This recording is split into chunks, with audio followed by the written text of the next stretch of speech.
Family and friends gather at Guilford High School as their loved ones sign to the military. WIFR's Bria Walters talks to signees about why they chose service over a secondary education.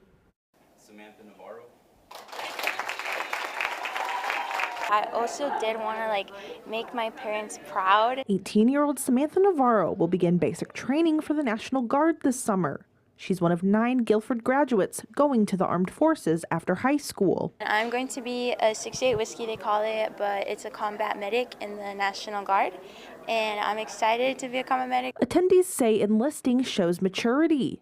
Spencer Vass follows the same path. Class of 2030 to Spencer Voss. He's the only grad signed to the Coast Guard. I'll be attending SWAB summer starting on June 29th. And then I go to mid-September. In recent years, Army National Guard recruiter specialist Antonio Ruiz says he's seen more students want to enlist. I'm super proud of them.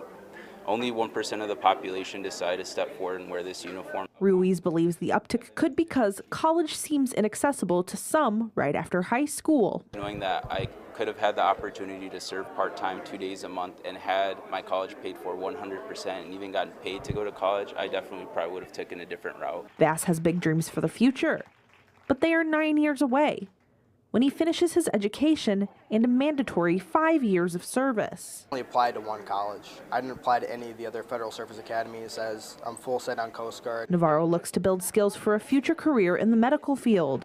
Recruiters like Ruiz helped her get to this position. I've received a lot of support from my parents, my family, my friends, my coaches, my recruiters. In Rockford, Bria Walters, WIFR News.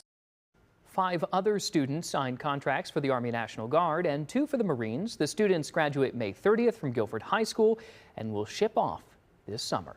Still to come tonight, the man behind a free program that provides dental care to area kids receives recognition.